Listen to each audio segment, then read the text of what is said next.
CPM द्वारा किए जा रहे हड़ताल को लेकर गुरुवार शाम बांसड़ा से एक रैली निकाली गई। यह रैली सिद्धू कानू मंच से लेकर बांसड़ा पार्टी ऑफिस तक निकाली गई, जहां रानीगंज के विधायक रुनु दत्ता, मंगल हेम्ब्रम, दर्शक कोड़ा, किशोर घटक, सोमनाथ चैटर्जी एवं अन्य सदस्यगण मुख्य रूप से उपस्थित रहे।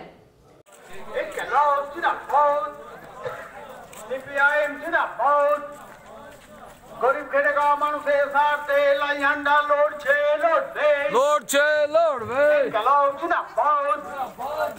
রাষ্ট্রায়ত্ত শিল্প বেসরকারীকরণের বিরুদ্ধে 26শে নভেম্বর সাধারণ ধর্মঘট সফল করুন।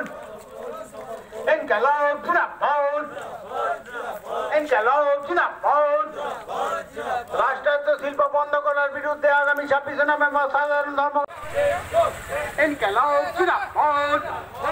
কিন্তু কেন্দ্রের সরকার এবং পশ্চিমবাংলার সরকার বাধ্য করিয়েছে, বাধ্য করালো আমাদের এই ধর্মঘটে নিয়ে যাওয়ার জন্য। মানুষের অভাবের যেভাবে বেড়েছে, প্রায় দেয়ালে পিঠ লেগে গেছে প্রত্যেকটা মানুষের।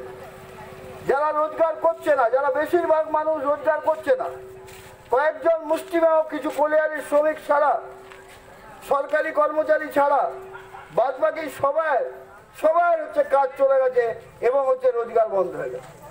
আমরা কি দাবি করেছি? দাবিটা হচ্ছে মানুষের দাবি। আমরা বলেছি প্রত্যেকটা মানুষকে রেশনের ভেতরে 10টা জিনিস দিতে হবে প্রতি মাসে, 10টা খাদ্যদ্রব্য, চাল ছাড়া ডাল, তেল, নুন, মশলা, আলু, পেঁয়াজ, যা যা দরকার এগুলো বিনা পয়সায় দিতে হবে। এই জন্যে যেভাবে অভাব বেড়েছে, যেভাবে মূল্য বৃদ্ধি হয়েছে, পুরো ভারতবর্ষের মানুষ জানে যে এই সেন্ট্রাল গভর্নমেন্ট মোদি সরকার যে মানুষ মারার নীতি প্রত্যেক দিন চালাচ্ছে, তার বিরুদ্ধে জনগণের সাধারণ মানুষের ধর্মঘট আগামী 26শে নভেম্বর। আপনারা জানেন শিল্পক্ষেত্রে যে সরকারি শিল্পক্ষেত্রগুলো আছে, তার মধ্যে আমরা যে অঞ্চলে বাস করি আমরা সেটা হাড়ে হাড়ে টের পাচ্ছি যে এখানকার যে কয়লা খনিগুলো বেসরকারিকরণের পদক্ষেপ এই মোদি সরকার নিয়েছে এই কোল বন্টনের মাধ্যমে, যার ফলে নতুন নিয়োগ নেই কয়লা খনিতে।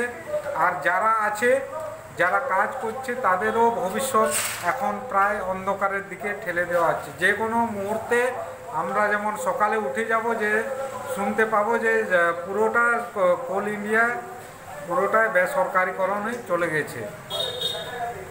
তার সঙ্গে যে এই কিছুদিন আগে কৃষি বিল যে প্রয়োগ করেছে আমাদের মোদি সরকার, তার ফলে এই যে ইদানিংকালে যে আমাদের যে নিত্য প্রয়োজনীয় জিনিস সবজির যে দামটা বেড়েছে সেটা আকাশ ছোঁয়া।